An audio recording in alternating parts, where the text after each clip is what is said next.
السلام عليكم ورحمة الله وبركاته. ايه الاخبار؟ عاملين ايه؟ انا النهاردة جايبه لكم وصفة جميلة جدا وبسيطة وسهلة ومكوناتها من المطبخ بتاعك. والاكلة دي عبارة عن المجدرة او المجدرة.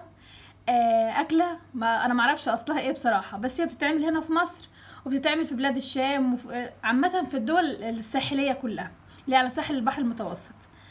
فان شاء الله نجربها مع بعض ونشوف الخطوات، واتمنى تنال اعجابكم. ويلا بينا نبتدي ونقول بسم الله الرحمن الرحيم، ونبدا مع بعض ونقول المكونات بتاعتنا. بتاعتنا هنا معانا 3 بصلات متوسطين هنقطعهم جوانح، تمام. ومعانا نص كوبايه عدس بجبه، ومعانا كوبايه ونص رز مصري. هنا حطينا معلقه ونص زيت ذره ومعلقتين زيت زيتون، تمام. هننزل بالبصل كده علشان ايه؟ نحمره.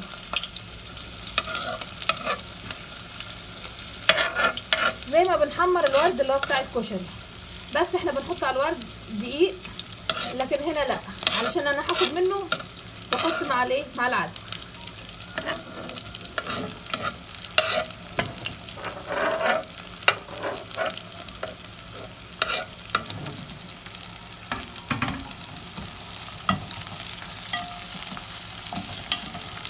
طبعا زي ما انتم شايفين انا مقطعاه رفيع خالص.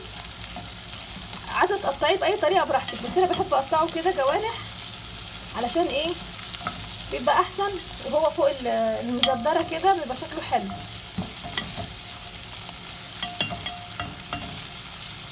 ولو بصل ابيض طبعا بتحطي له ملح قبلها تفركيه كده وتطلعي الميه منه، بس البصل الاحمر مفيهوش ميه كتير.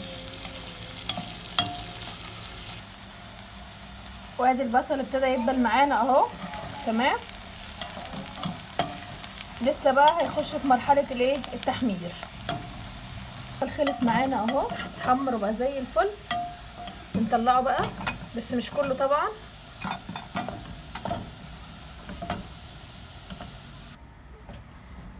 احنا سيبنا طبعا كميه من البصل هنا، نكون غاسلين العدس كويس من قبلها اهو، وبننزل بيه على الايه؟ على البصل. معانا هنا كوبايتين ميه،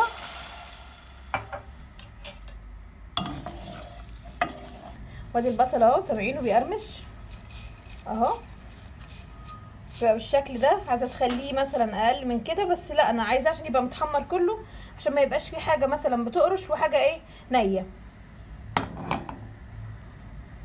وهنا البصل مع الايه؟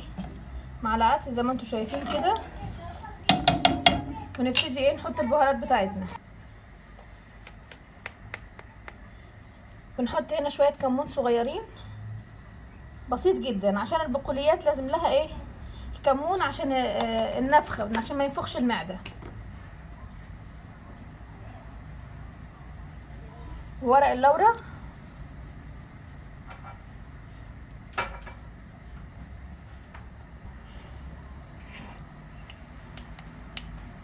وحاجه بسيطه جدا قرفه،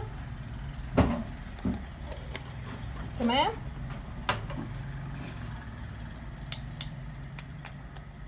وبرده حاجه بسيطه فلفل اسود، بس. وبتسيبيها بقى ايه؟ مع بعضها كده ايه؟ تغلي لحد ما العدس يبقى 3/4 سوا. وهنا العدس بتاعنا اهو استوى 3/4 سوا زي ما قلنا. شفتوا حتى اللون عامل ازاي؟ ده طبعا بسبب البصل اللي احنا حاطينه، ريحته تحفه، وبسبب القرفه. بننزل هنا بالرز، انا غسلاه صفيته من الميه. دي كوبايه ونص رز لنص كوبايه عدس، اللي هو العدس اللي بجبه. بتقلبي طبعا، لو الرز عايز ميه كمان بتحطي، بس بتكون الميه ايه؟ مغليه اهو. قلبي كويس، تمام. اكله بسيطه جدا وما بتاخدش وقت ولا بتاخد مجهود. نحط هنا ملح حسب الرغبة طبعا اهو. خلاص معانا كده اهو، بنغطي عليه بقى ونسيبه لحد ما يتشرب المية بتاعته. وادي الاكله بتاعتنا خلاص خلصت تمام. ما خدتش وقت خالص. وبنحط على الوش كده البصل تمام. طبعا انا محطتش على البصل ملح، انت ممكن تحطي عليه ملح بالمنظر ده. وانا مقدمه معاها هنا ايه زبادي وسلطه، انت ممكن تستغنى عن الزبادي عادي خالص، وشويه زيتون مخلل تمام. واكلتنا خلاص خلصت كده، واتمنى تنال اعجابكم ان شاء الله.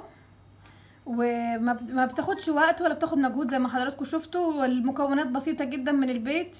لو انت محتاره تعملي عندك عدس بجبه، محتاره تعمليه ايه، اعمليه مجدره على طول او مجدره زي ما احنا بنقول بالمصري. الاكله ديت سهله وبسيطه وان شاء الله اتمنى تنال اعجابكم.